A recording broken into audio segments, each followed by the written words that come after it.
But if you want to be the best, you watch the best. You look at the best. You know, you watch them and you have their lifestyle.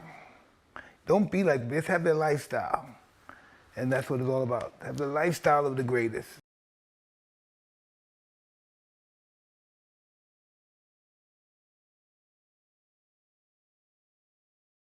I'm Reggie Faulkner.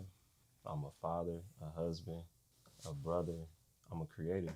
So I wanted to pick your brain and see what do you feel people coming into the industry now should be equipped with as far as knowledge, but also just the mental aspect of it.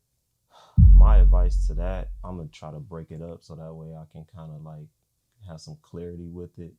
As far as like the technology, you got to understand it's always changing, like literally every day. You know, it's not gonna be the same. It's constantly new updates with this stuff, and for me, what works is that I just keep the mindset that I'm continuously learning, or that there's always something out there to be learned. And I say that because it can get discouraging, it can be intimidating, it can seem like the feat is too high, especially when you look out into the world and you look, in the field of design, or whatever it is that you're doing creatively, and see everybody doing this and that and all these different things. You got to understand first that you got to start from zero and work your way up, and you got to do that one brick at a time. So having that understanding when you approach these things, you want to have your hand on everything that you can possibly without overloading yourself, but just have an understanding that it's going to take time.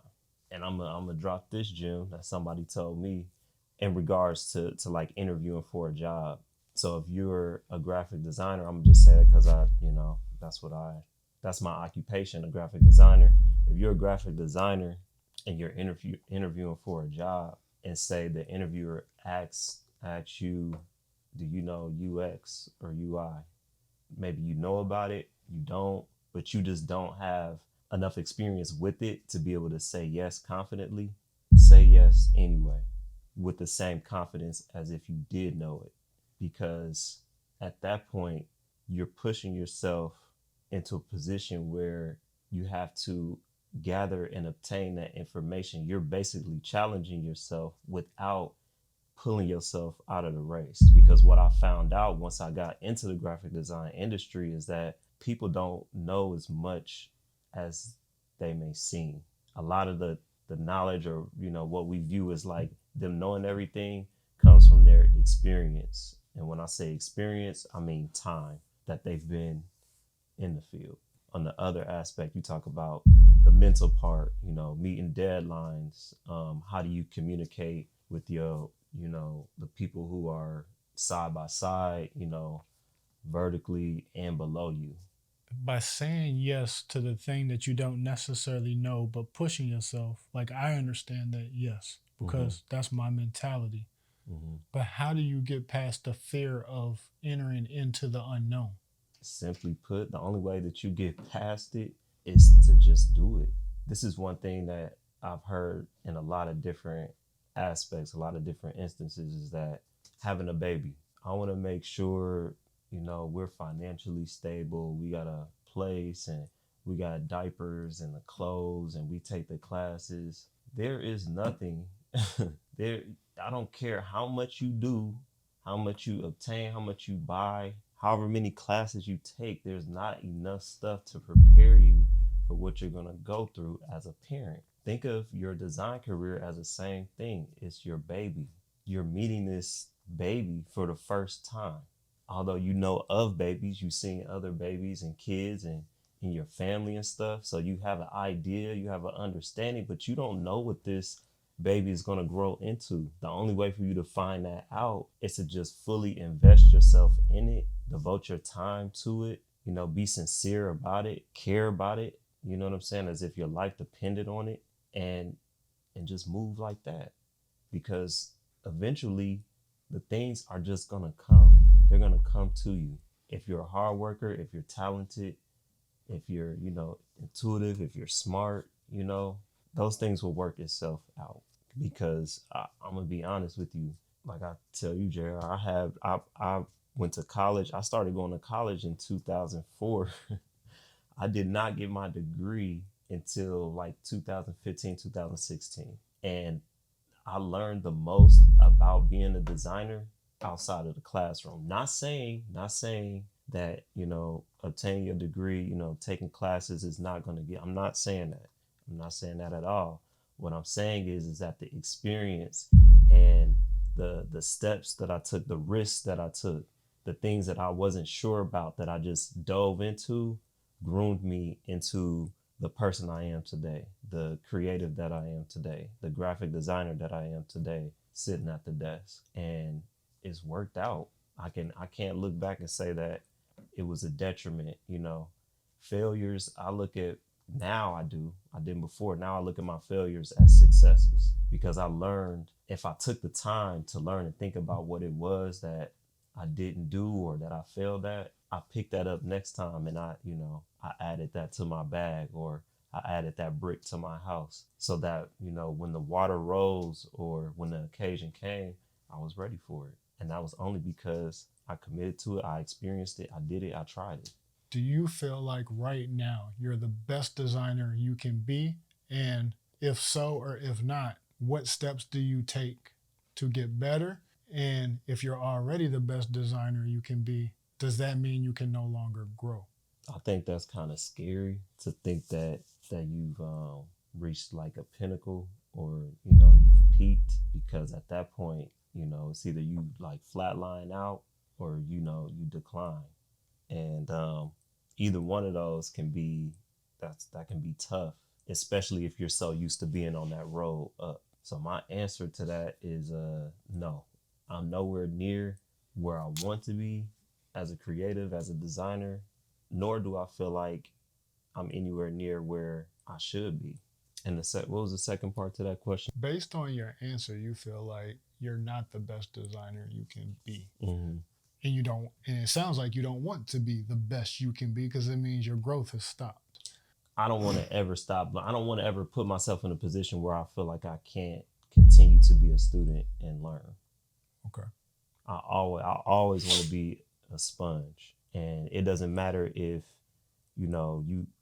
somebody that has less experience than me, somebody that has more, different cultures, different areas of the world. I feel like you can learn something from everybody.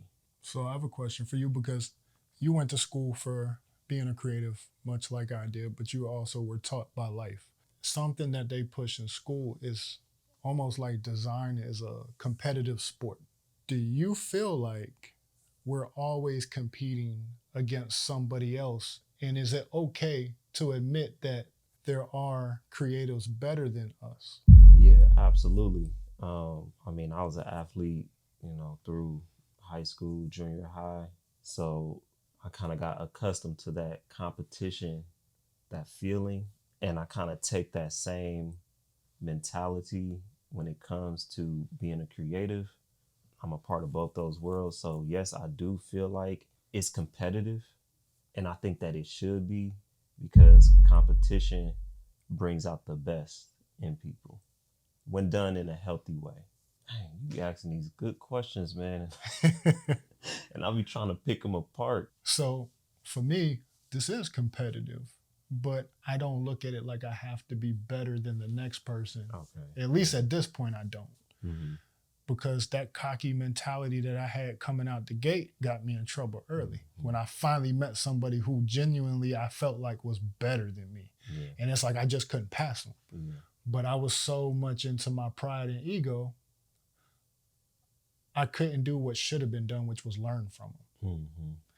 And I think, yes, what we do should be competitive, but you should be open to learn. And something I said recently is, to my son, is you never want to be the smartest in the room. Right. And not because you don't want to be smart, but if you're the smartest in the room, that means everybody's learning from you. You're not taking anything from anybody else. Mm-hmm. You're at the top for me. Do you feel like you could age out of what we do? No. Like there's a point where there's no need for us anymore. Mm-hmm. No. Can you elaborate on why you believe we don't age out of it? I believe that we can't age out of it because it's like an ability. I don't feel like we can age out because it takes a certain thing to be a creative and to produce the things that we do, whether it be video, whether it be graphics, whether it be you know web design, applications, whatever it is. Everybody can't do it, even though like you talked about technology, how it's changing every day, and it's getting to a point now where it's like, the everyday person can just hop on a laptop and hit a few buttons and create something that it would take us, me and you, maybe 2-3 hours, a couple weeks to make. There's still a thought process behind that. Mm. There's still a foundation. There's still, theories, laws, and principles and stuff that goes along with what we're doing. Because it's useless to create something and you can't even explain it to somebody else who doesn't know what it is. You can create content and you can explain to me exactly what it is if I have the questions. You know what I'm saying? Mm. What's the use of having a lot full of cars and you don't know how to drive? Makes sense. You don't know how to change the oil. Not even a lot. What's the use of having a car if you don't know how to change the oil? Anybody can buy a car, but can you change the oil? Can you change the tires? Can you keep up the maintenance? Can you wash it? Can you put in the work to do it? Can you teach somebody else to do it? Mm. If you can't, then it stops there. Once that car is gone, once it breaks down, and it's over. So no, we can't grow. The world needs creators. Give me 3. 3 things that you would tell somebody to motivate them to keep pushing as a creative. I'll drop a few gems that was given to me when I started, and one that sticks out to me all the time. An associate creative director told me, he said, I was frustrated about the work that we were doing. I felt overwhelmed. I felt like I wasn't delivering on what the need was. And he said, it gets finicky like that. It gets weird like that. Sometimes you don't know, and you won't know until it's in the front of the faces of the people who are making the decisions. He's like, that's not the important part. The important part, and this is my number one, the important part is to enjoy the process. Like, really soak in the process. It's in the details. It's not in the result. It's in the details of what you do. So enjoy the process. Number 2 is from a mentor of mine. He said about being a perfectionist. He's like, yeah, I know you want to get it right. You want to make sure it's perfect. But in this industry where, time is money, time is everything, understand that your 100% to someone who doesn't do what you do, maybe it be a client or somebody you work with or whoever, I'm going to say like 8 times out of 10 is like your 100% to them, or your 70%. Your 70% of work, like how good it is, can be 100%. Your 80% could possibly be like 120%. So don't feel like you have to shoot for the moon. What do they say? Shoot for the moon, land amongst the stars, or whatever. But y'all get what I'm trying to say. Don't feel like you have to be a perfectionist, because what you do is good enough, and you're only going to get better. And my last one is don't lose yourself. Always maintain your integrity. Stand on your morals, your values, what you believe in. Be good to people. Treat people how you want to be treated. Be genuine. Be sincere, and be direct. That got me a long way.